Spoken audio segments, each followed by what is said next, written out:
Hello friends, चलिए आज का सेशन शुरू करते हैं। आज का सेशन मेनली उन स्टूडेंट्स के लिए है जो किसी भी प्रकार का मेंस देने वाले हैं, ठीक है। जिनका यूपी पीसीएस प्री में हुआ है इस बार का 2023 का, या यूपीएससी का प्री में हुआ है मेंस जिसको देना है, या फिर जो आगे चल के आरओ ए आरओ का मेंस देना चाहते हैं।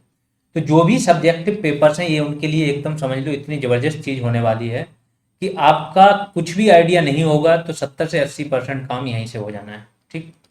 यहाँ से एक आपको आइडिया लगेगा। जिन टॉपिक पे हम बात करेंगे वो टॉपिक पे तो आपको एक प्रकार से मॉडल आंसर टाइप के मिल जाएंगे। समझ बन जाएगी एक कि किसी भी क्वेश्चन को या टॉपिक के प्रति आपका अप्रोच मेंस के लिए क्या होना चाहिए। इसके बाद जब आप कोई भी सब्जेक्ट पढ़ोगे उसी अप्रोच के साथ पढ़ोगे, नोट्स भी वैसे ही बनाओगे, तो आपकी पूरी काम हो जाएगा। और जब ये काम हो जाएगा और आपका एग्जाम आने वाला होगा तो 15 या 20 दिन पहले से आंसर राइटिंग शुरू कर देना, तो आपका काम हो जाएगा। अब ये चीज़ शुरू क्यों की जा रही है, कब की जा रही, क्या है, इसके बारे में बता। ये है मेनली मेंस के मॉडल आंसर। एक टॉपिक हम लिया करेंगे, कोशिश रहेगी कि पर डे एक टॉपिक पे बात हो। एक टॉपिक हमने उठाया, आज हम बता देंगे कि पहले मुख्य मुख्य किस किस टॉपिक पे बात करेंगे, ठीक। और उस टॉपिक को सारी डायरेक्शन में ओपन कर दिया है। बहुत ही शॉर्ट वीडियो फॉर्मेट होगा, मुश्किल से 8 से 10 मिनट की एक वीडियो की ड्यूरेशन रखा करेंगे। 1 से 1.5 पेज का टॉपिक रहा करेगा, ज़्यादा बड़ा नहीं, जो मेंस में आपको चाहिए 250 वर्ड्स से ज़्यादा नहीं होगा, ठीक है। ये रहेगा सिस्टम। हाँ, मौखिक रूप से जो बोलेंगे उससे आपकी समझ बेस्ट तरीके से बन जाएगी, बस आप ध्यान से सुनना हर एक चीज को। तो ये चीज शुरू करने जा रहे हैं। इसको आरओ आरओ वालों को क्या फायदा मिलेगा, एक तो आप जो निबंध लिखोगे वहां पे फायदा मिलेगा, प्लस जो सब्जेक्टिव और भी आपकी चीजें होंगी वहां पे आपको बहुत अच्छा। ऐसे में तो ये बेस्ट आपको फायदा मिल जाएगा, क्योंकि ऐसे में आप कहीं ना कहीं इथिक्स का यूज कर देते हो। एक मेंस के लिए कैसे लिखना है, कैसे बॉडी बनानी, कैसे इंट्रो देना है और कंक्लूजन कैसे करना है, ये भी आपकी समझ यहाँ से डेवलप हो जाएगी। और फिर एक मेंस की जब ओवरऑल समझ डेवलप हो जाती है, आरओ के बैच आप पढ़ ही रहे हो। मैं बार बार क्यों बोल रहा हूँ कि आरओ के बैच में हम जीएस उस तरीके से कराएंगे कि आप यूपी पीसीएस प्री आपके लिए बहुत आसान हो जाएगा। अगर आपने ये सारी चीज़ें पढ़ ली तो यूपी पीसीएस प्री में 100+ स्कोर करना इतना आसान हो जाएगा, सिर्फ करंट पढ़ के जाना हो, आप करके आओ। तो जब आप प्री करने लायक हो ही जाओगे और मेंस की समझ यहाँ से बनती रहेगी, केवल 8-10 मिनट का एक वीडियो देखना है, तो आप देखोगे आप ओवरऑल आपकी तैयारी हो रखी है। तो जिन लोगों को इस बार मेंस देना है उसका तो काम हो ही जाएगा। तो चलिए बात करते हैं। सबसे पहले 2 सब्जेक्ट हम उठाएंगे। एक उठाएंगे इथिक्स, क्योंकि इथिक्स लोगों को नहीं आती है, पता भी नहीं क्या है, खासतौर से जिनका प्री तो निकल जाता है, जिन्होंने मेंस अब तक नहीं दिया उनको तो आइडिया ही नहीं लगता है। जो 2 से 3 बार इंटरव्यू तक हुआ है मेरे फ्रेंड्स, उनको भी इथिक्स का आइडिया नहीं, रट ली उन्होंने चीज़ें, बात अलग है। तो यहाँ इथिक्स आपको समझा दी जाएगी तरीके से, एक एक टॉपिक। और दूसरा आपका इंटरनेशनल रिलेशन। इनके टॉपिक्स पे स्टार्टिंग में बात करेंगे, एक दिन में एक टॉपिक पे ही बात होगी। इस तरीके से ये सारी चीज़ें आपको यूट्यूब पे फ्री मिल जाएंगी। वीडियो यूट्यूब पे फ्री मिल जाएगा। अगर आपको पीडीएफ चाहिए तो ऐप पे आप ऐप डाउनलोड कर लेना, जीएस रिवॉल्यूशन करके, वहाँ मिल जाए। ये सर्विस आपकी बिना किसी बैच के ऐसी चल रही है। जैसे ही मेरे पास टाइम हुआ करेगा हमारी कोशिश रहेगी कि आपको एक वीडियो दे दिया जाए। पहले टॉपिक देख लेते हैं। सबसे पहले इथिक्स में क्या पढ़ोगे, सबसे पहले तो इथिक्स में आप नीति शास्त्र ही पढ़ोगे कि नीति शास्त्र होती क्या है, ये जानना जरूरी है। बहुत सारे लोगों को तो नीति शास्त्र ही नहीं पता क्या। वो बड़ी सिंपल सी परिभाषा है, क्या है, मूल्यों का एक समुच्चय। मतलब बहुत सारे मूल्यों को इकट्ठा करके रखा गया, संग्रह करके रखा गया। ये मूल्य क्या है, आपके एक मापदंड बनाते हैं, एक पैमाना बनाते हैं। इस मापदंड के आधार पर आप दूसरों का जो क्रियाकलाप होता है किसी व्यक्ति का, उसका आकलन करते हो, बस इतना सा काम है। सपोज करो कि इंडियन मूल्य है, उसमें शराब पीना क्या है, बहुत ही खराब माना जाता है। इंडियन मूल्य में क्या है, शराब पीना खराब, तो हमने दूसरा अगर शराब पी रहा है तो हम उसके क्रियाकलाप का मूल्यांकन क्या कर रहे हैं, कबाड़ी आदमी ये है। लेकिन यूरोपियन मूल्य क्या है, वहां शराब पीना खराब चीज नहीं है। वहां तो उनके शायद धर्म में भी थोड़ा बहुत लिखा है कि ये करके वो, तो वहां पे कोई पी रहा है तो नॉर्मल है उनके लिए। तो बस यही है कि समाज क्या करता है, कुछ चीजों का, कुछ मूल्यों का एक समुच्चय बनाता है, उन मूल्यों के आधार पर ही दूसरों के क्रियाकलापों का मूल्यांकन करता है। यही इथिक्स है, यही सारी चीजें पढ़ना है। जब मूल्य की बात आ जाएगी तो फिर आपको मूल्य पता होना चाहिए, मूल्य क्या होते हैं। तो मूल्य बेसिकली व्यक्ति की इच्छाएं और व्यवहार है। लेकिन सारी इच्छाएं और व्यवहार मूल्य नहीं बनते हैं। कुछ इच्छाएं और व्यवहार जो कि आपका सामाजिकरण की प्रक्रिया, समाज ने जिसको एक्सेप्ट कर लिया है, कुछ ऐसी इच्छाएं और व्यवहार जिसको समाज ने एक्सेप्ट कर लिया है, समाज के लिए हितकारक है, वही आपके क्या है, मूल्य बन जाते हैं। बस इतना सिंपल सी बात। तो ये मैंने छोटी सी बता दी, अब आगे जब चलेंगे तो हर चीज की आपकी एक समझ बना देंगे, ठीक है। दृष्टिकोण क्या है, व्यक्ति का अप्रोच किसे कहते हैं।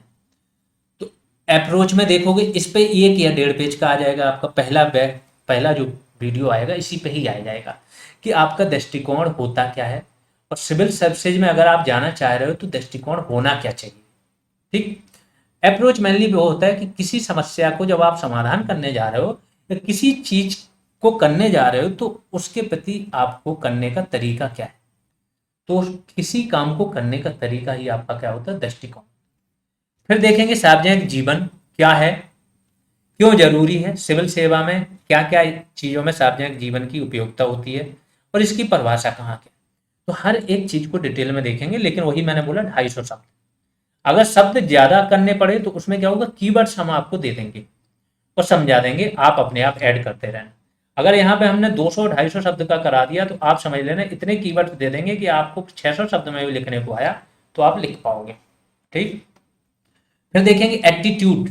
एक होता है एटीट्यूड, मनोवृत्ति। किसी व्यक्ति की मनोवृत्ति बहुत इंपॉर्टेंट रोल अदा करती है उसकी सक्सेस में या किसी चीज में। तो मनोवृत्ति क्या होती है और दृष्टिकोण क्या होता है, दोनों में अंतर क्या है। फिर आ जाता है पहला मूल्य, सत्यनिष्ठा। इस मूल्य को जानने से पहले civil services code of conduct, ठीक है, सिविल CSCC 1964, इसमें जो मुख्य मुख्य परिभाषा दी गई है ना उस पर भी हम बात करेंगे कि civil services code of conduct है क्या, क्या क्या बात। Second ARC administrative reform commission जो बना था उसने बहुत सारी अपनी वो दी थी, वो बहुत UPSC में इसका बहुत मांग होता है, UPPCS में भी कहीं कहीं यूज हो जाता है, उसके बारे में थोड़ी बहुत चर्चा करेंगे। फिर सत्यनिष्ठा देखेंगे होती क्या है, क्या क्या आयाम है, व्यक्तिगत जीवन में सत्यनिष्ठा कैसे अपनाओगे। इसके बाद जो आपकी सामाजिक जीवन है उसमें सत्यनिष्ठा को कैसे फॉलो करोगे। इसके बाद दोनों में अंतर क्या है, व्यक्तिगत और सामाजिक जीवन में उपयोग क्या है, कैसे विकसित करोगे। फिर ईमानदारी जानेंगे, प्रॉपर्टी जो सार्वजनिक जीवन की ईमानदारी होती है उसके बारे में, महत्वपूर्ण क्यों है, सेकंड ARC ने क्या, हर एक चीज। सत्यनिष्ठा का हम पहले देखेंगे दार्शनिक आधार क्या है, तो कांट का देख लेंगे, कांट ने बोला है। गांधी जी ने भी सत्यनिष्ठा के बारे में बहुत सारी चीजें बोली। फिर संवैधानिक आधार देखेंगे कि be the people of India दिया है तो हमें इसका फॉलो करना है, वो देखेंगे। फिर हम इसका देखेंगे civil services code of conduct में बोला गया है कि every civil servant should at all time maintain absolute integrity. Absolute की बात हो गई है, एब्सोल्यूट मतलब 100% इंटीग्रिटी होनी चाहिए, लेकिन मेंटेन भी लगा दिया साथ में। तो हर जगह आप नियमों से नहीं चल सकते हो कि किसी दुखी आदमी है, कोई बेचारा समाज के पिछड़े तबके से आदमी हो, वहां आप उसको नियम समझा रहे हो, वहां आपके अंदर सेंसिटिविटी भी होनी चाहिए। सपोज करो किसी के पास आधार कार्ड नहीं, जैसे आया था कि बिना आधार कार्ड के राशन नहीं मिला, मौत हो गई, है ना, झारखंड में हुआ था। अब यहाँ पे नियमों के आधार पर जो चल रहा है वो सस्पेंड हो गया होगा, क्योंकि जहां पे समाज का वो तबका है जो समझ नहीं है, जिसके पास कोई कागज नहीं है, मजबूर है, तो वहां पे आपको क्या करना है, डिसीजन लेना है कि कल्याण कैसे हो। और इसीलिए आपको पढ़ाई जाती है क्या, एथिक्स, कि मेंटेन भी करना है आपको और एब्सोल्यूट भी रहना है। फिर हम देखेंगे एप्टीट्यूड क्या होता है, अभिक्षमता जिसे बोलते हैं, क्यों जरूरी है। फिर अभिक्षमता बनाम ज्ञान, क्योंकि अभिक्षमता बहुत इंपॉर्टेंट चीज है। आपका एप्टीट्यूड टेस्ट होता है ना, एप्टीट्यूड CSAT जो होता है, और जो जितने भी टेस्ट हो रहे हैं इसमें आपका एप्टीट्यूड ही चेक किया जाता है। एप्टीट्यूड बेसिकली है क्या, कि आप में जो संभावनाएं विद्यमान है, किसी व्यक्ति में विद्यमान वो संभावनाएं जिन्हें उचित वातावरण और अनुकूल प्रशिक्षण दे दिया जाए ना, तो व्यक्ति इस क्षेत्र में उत्तम दर्जे का काम कर सकता है। अभिक्षमता वो होती है। फिर अभिक्षमता और ज्ञान, ज्ञान क्या है पहले इसके बारे में जानेंगे, फिर अभिक्षमता का इसका कंपेरिजन करेंगे। फिर अभिक्षमता बनाम योग्यता, तो योग्यता क्या है, दोनों की परिभाषा क्या है, क्या योग है क्या नहीं है। अभिक्षमता बनाम अभिरुचि, अभिक्षमता बनाम संभावनाएं, किसी व्यक्ति में पोटेंशियल बोला जाता है ना, इसके अंदर पोटेंशियल है, तो क्षमताएं क्या है किसी व्यक्ति के अंदर वो देखना होगा, इसके अंदर क्या संभावनाएं है, संभावनाएं कहलाती क्या है। अभिक्षमता बनाम एप्टीट्यूड, अभिक्षमता बनाम कैपेसिटी। तो ये जो बनाम बनाम कर रहे हैं इसमें केवल डिफरेंस नहीं बताएंगे, इसमें इसकी भी परिभाषा, इसके बारे में पहले पूरी डिटेल, इसके बारे में डिटेल, फिर दोनों में कंपेरिजन। सेम कैपेसिटी, कैपेबिलिटी, अक्षमता बनाम इमोशनल इंटेलिजेंस, अक्षमता बनाम अंतरात्मा की आवाज। आगे चलोगे तो सिविल सेवा फाउंडेशन वैल्यूज, इसके क्या है, बुनियादी मूल्य सिविल सेवा के। फिर अभिक्षमता बनाम बुनियादी मूल्य, फिर बुनियादी मूल्य और civil services code of conduct, इसमें किन किन मूल्यों का जिक्र है। और जो भी बुनियादी मूल्य हैं तो उनके बारे में देख लो कौन कौन से हैं मुख्य मुख्य। सबसे पहले आपका क्या, अभिरुचि, सत्यनिष्ठा, निष्पक्षता, गैर तरफदारी, वस्तुनिष्ठता, विषयनिष्ठता। वस्तुनिष्ठता क्या होती है, बोला जाता है ना ऑब्जेक्टिविटी बनाए रखो। ऑब्जेक्टिविटी होती क्या है, बिना लोभ लालच मोह माया इन सब के जब आप करते हो, बिना किसी कास्ट क्रीड रिलीजन से प्रभावित हुए, बिना मेरिट के आधार पर जब आप फैसला करते हो और उस फैसला को आपको प्रमाणित करने के लिए आपके पास तथ्य भी हो, तो ये आपकी क्या हो जाती है, वस्तुनिष्ठता। मतलब निष्पक्षता का ही आगे का रूप क्या है आपका, वस्तुनिष्ठता है, बताएंगे। समर्पण किसे कहते हैं, सहानुभूति और समानुभूति किसे कहते हैं, करुणा और दया किसे कहते हैं, सहिष्णुता संवेदना किसे कहते हैं, भ्रष्टाचार निवारण, भ्रष्टाचार सिविल सेवा में है बहुत सारा है, तो है क्या, कैसे कैसे प्रकार के होते हैं और कैसे निवारण किया जाए। और सेकंड एआरसी में इसके बारे में क्या बोला गया भ्रष्टाचार के। फिर सेकंड एआरसी रिपोर्ट की कुछ और मुख्य बातें देखेंगे, civil services code of conduct देखेंगे और अन्य जरूरी मोड। तो इस प्रकार से इथिक्स तो मुझे लग रहा है हर एक टॉपिक पे आपका 1 से 2 पेज का आ गया, तो इथिक्स तो यहीं से आपकी कंप्लीट हो जानी। जो फोर्थ पेपर होता है बड़े अच्छे मार्क्स मिल जाते हैं अगर आपको जानकारी हो, जानकारी नहीं तो 60 और 70 नंबर भी मिलते देखे हमने बहुत सारे लोग। आगे चलते हैं, जब हम आईआर के बारे में बात करेंगे तो क्या क्या करेंगे, ऐसे ही टॉपिक आएंगे, ये टॉपिक अभी बताए दे रहे हैं, फिर एक दिन में एक टॉपिक आ जाया करेगा, यूट्यूब पे मिलेगा। अगर आपको इसकी पीडीएफ चाहिए होगी तो आपको ऐप डाउनलोड करना होगा, ऐप पे आपको पीडीएफ भी मिल जाएगी, ये सारा कंटेंट आपको फ्री में अवेलेबल कराया जाएगा। जो लोग भी मेंस देने जा रहे हैं, यूपी पीसीएस और यूपीएससी, यूपीएससी का भी अगर आप मेंस देने जा रहे हो तो यहाँ से जो मदद मिल जाएगी वो नहीं मिलेगी कहीं से, ठीक है। भारत और चीन के बारे में संबंध देखेंगे, जो हालिया घटनाक्रम हुए हैं, जो भी डेवलपमेंट हुए वो सारे, जल संबंध भारत चीन, क्योंकि चीन ब्रह्मपुत्र नदी पे बांध वगैरह बना रहा है, और भी सारी चीजें जो रियल टाइम डेटा नहीं देता है चीन, ठीक है, उसके बारे में। फिर आर्थिक संबंध और राजनीतिक संबंध, क्योंकि भारत का व्यापार घाटा इनसे बढ़ता ही जा रहा है, अभी बीच में $100 बिलियन तक का भी पहुंच गया था, ठीक है। फिर भारत नेपाल, भारत बांग्लादेश, भारत श्रीलंका। तो जितने भी 1.5 पेज में, मैं क्या बोला, 1 से 1.5 पेज में आपका क्या हो जाएगा, ये सारा एक एक टॉपिक कंप्लीट कराया जाएगा, बिल्कुल पिन पॉइंटेड, सबसे ज़्यादा लेटेस्ट, सबसे ज़्यादा करंट हो उसमें चीज़ें, और आगे की राह है। सबसे पहले इंट्रो, चुनौतियाँ, प्रयास, इसके बाद आगे की राह। ये 4 पॉइंट तो रहेंगे, बीच में और कुछ चीज़ें हो सकती हैं, कुछ तथ्य द्वारा प्रमाणित करना हो, है ना, तो उसकी भी बात करेंगे। तो ये सारी चीज़ों, ये डायरेक्शन रहेगी करने की। फिर भारत और पाकिस्तान का संबंध, सिंधु जल संधि, इस पे बात होगी। भारत यूएसए के अभी नए बहुत सारे डेवलपमेंट हुए, मोदी जी की यूएस यात्रा हुई, है ना, तो वो देखेंगे क्या हुई, बहुत सारे समझौते हुए अभी, जो आपका जेट इंजन बनाने का हुआ है, जो ड्रोन खरीद रहा है इंडिया, है ना, उसके बारे में देखेंगे।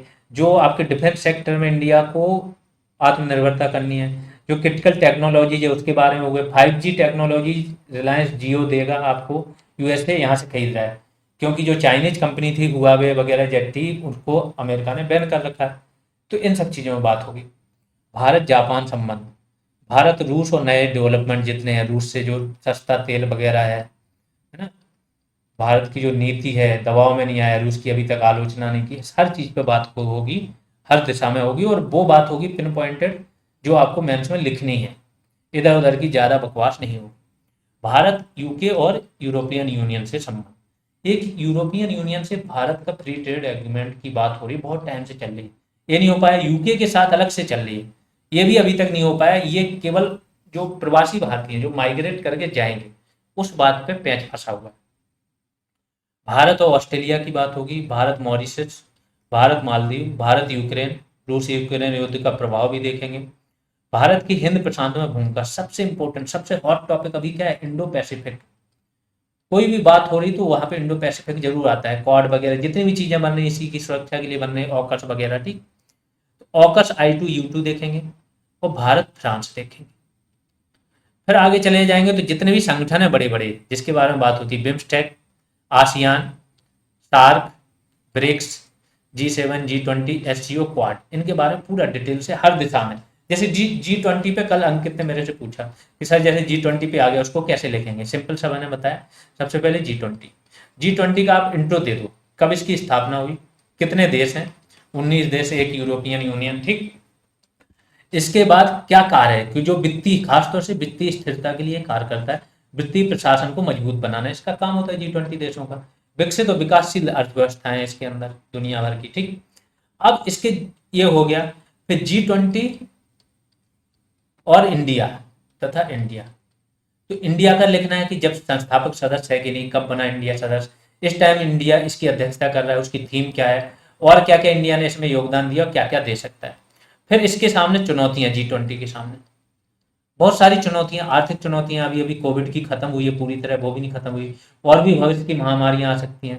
पूरी बैंकिंग ढांचा जो चरमरा रहा है, मनी लॉन्ड्रिंग हुई है आपकी वो, इसके बाद जो आतंकवाद फंडिंग होती है वो भी G20। चाइना सबसे बड़ी चीज, चाइना की जो डेब्ट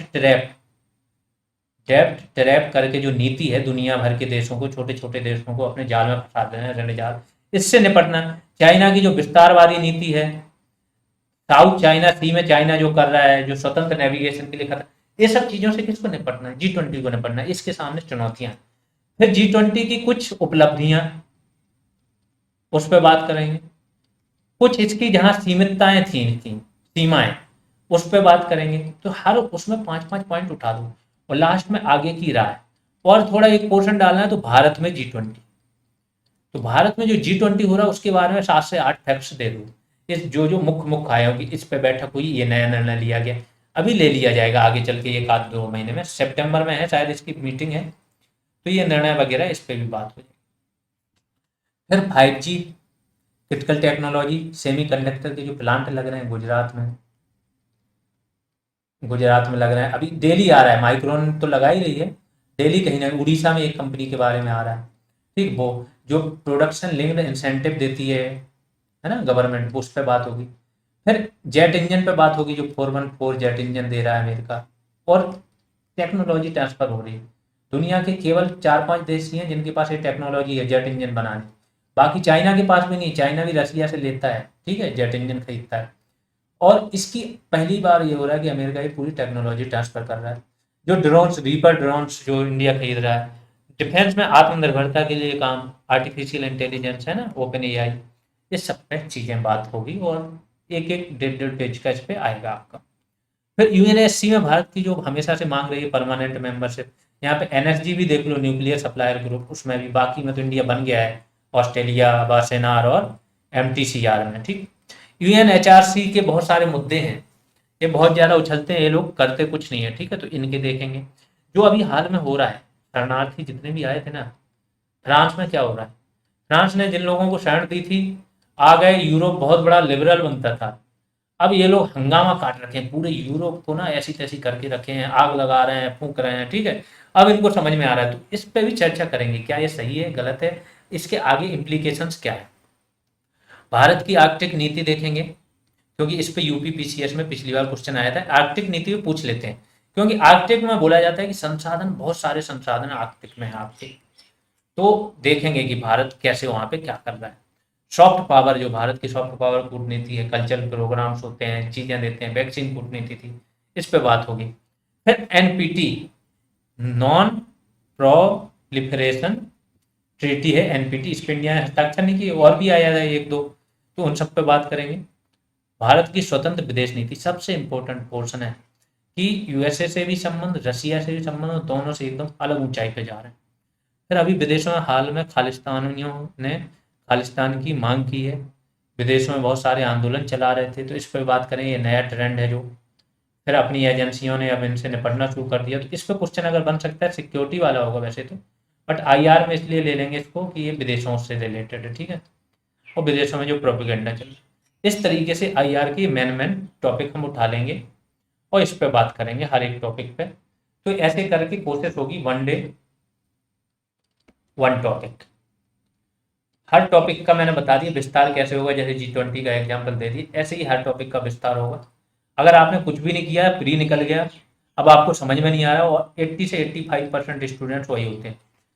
बाकी के बचे हुए में भी 10% वो होते हैं जो एक दो बार लिख तो चुके होते हैं मेंस, बट अभी तक उनको समझ में नहीं आ रहा होता है कि कहाँ कमजोरी रह गई। उनको भी यहाँ से हेल्प मिल जाएगी। जो 2-4% हैं जिन्हें सब कुछ समझ में है, उनको क्या मिल जाएगा, कंटेंट एक जगह मिल जाएगा, जो भी चीज़ें गैप होंगी वो भर जाएंगी। दैट मीन्स यहाँ पे सबका भला हो सकता है। आराम से देखते रहिए, चैनल को सब्सक्राइब कर लीजिए, बहुत हेल्प मिलेगी आगे चल के। ऐप डाउनलोड कर लीजिए जीएस रिवॉल्यूशन करके, वहाँ आपको इन सब चीज़ों की पीडीएफ मिल जाएगी। जो लोग स्टूडेंट ये सोचते हैं हमें तो छोटा एग्जाम देना है, इससे क्या लेना देना, अगर G20 पढ़ाया जाएगा तो G20 की सारी जानकारी होगी, और इससे वन लाइनर क्वेश्चन आएगा तो आपको समझ में आ जाएगा ना, वो क्वेश्चन कर पाओगे। तो हर किसी को फायदा होगा, आराम से पढ़िए, शेयर करते रहिए। अभी के लिए इतना ही, धन्यवाद।